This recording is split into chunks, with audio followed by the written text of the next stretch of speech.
Do you believe In what? in angels? I used to listen to people's prayers. People asking for God's help or justice. It's always the same. Please, God. Please, Lord. Please, Father.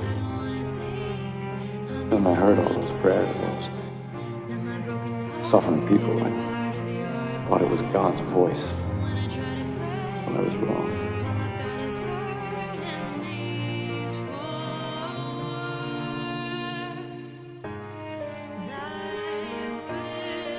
How can I believe in a God that destroys lives? Maybe it's like a test. Well, that's a cruel test.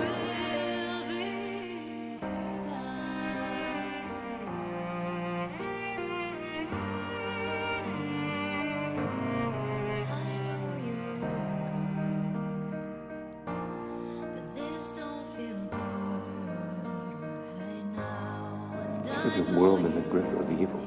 It's passionate hate. Blood washing down the street. Widows, orphans starving to death. Babies born with the slightest defect are disposed, dispatched, discarded.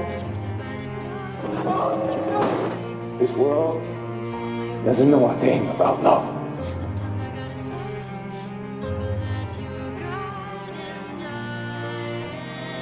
I have faith, so don't you? No. There's too much bad shit in this world. Without suffering, there'd be no compassion.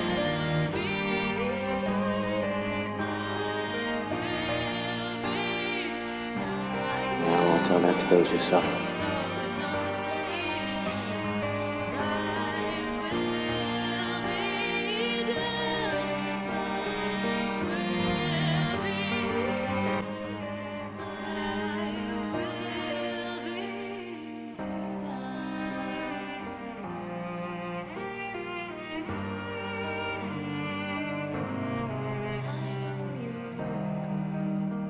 God's perfect servant, Job. He prayed every day at dawn with his knees on the ground, his face in the dirt. God rained shit and misery on the life of his most perfect servant, and still, Viva Cristo Rey. Job would not curse him. I'm sick. I have leukemia. In front of this God, God, forgive me. I'd rather die as the devil and live as Mount Murdoch.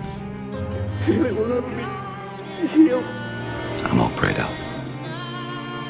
Jesus didn't come to take away suffering, he came to transform suffering. Now, our suffering might not make sense, but Jesus Christ gives your suffering and my suffering meaning. When we experience any kind of suffering, whether that's just super small or something that's overwhelming, Jesus has extended to us a particle of his cross, a sliver of his cross, so that we can become co-workers with him, that we could actually be co-redeemers with Jesus. Not because he needs it, but because he's extending that dignity to us, he's extending that grace to us, he's extending the opportunity to us, that when you feel you're most weak, when you feel absolutely powerless, when you feel completely foolish, there's nothing left to give, that even in that moment, Jesus Christ can make you strong. Not because he takes away the suffering, but because he transforms it. When people have the freedom to choose, they choose wrong every single time. If you could only see the possibility of love. Like God allows rainstorms to flood gardens in order to bring up great and beautiful flowers, so also does God allow pain to flood your heart in order to raise a beautiful spiritual garden in your soul. You're my angel.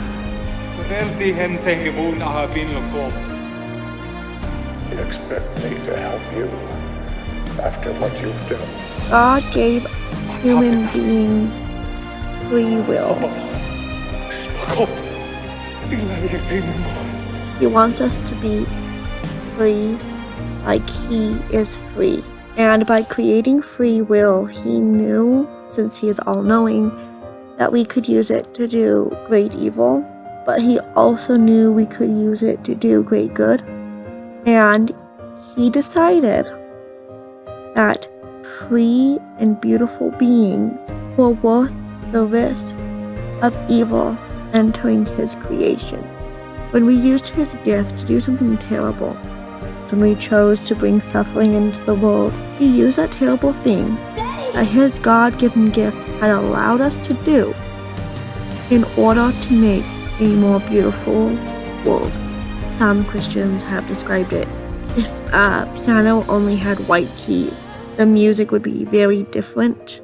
But because the piano also has black keys, we are able to make pieces that no one would have heard if the black keys had not been there. And I think in the same way, if suffering had never been introduced into the world, the music and the beauty we will hear and see in heaven would never have come to pass, which is why God allowed that blackness in his creation, because it brought about a greater masterpiece. Why couldn't I save him? You tried. What kind of God would allow that to happen? God allows us freedom to choose. Some choose to be evil. God can take even the most horrific events and use them for good. With the cross, we never know what God has in mind. What God has in mind? Well, what does he have in mind? God's plan is like a beautiful tapestry. And the tragedy of being human is that we only get to see it from the back. With all the ragged threads and the muddy colors.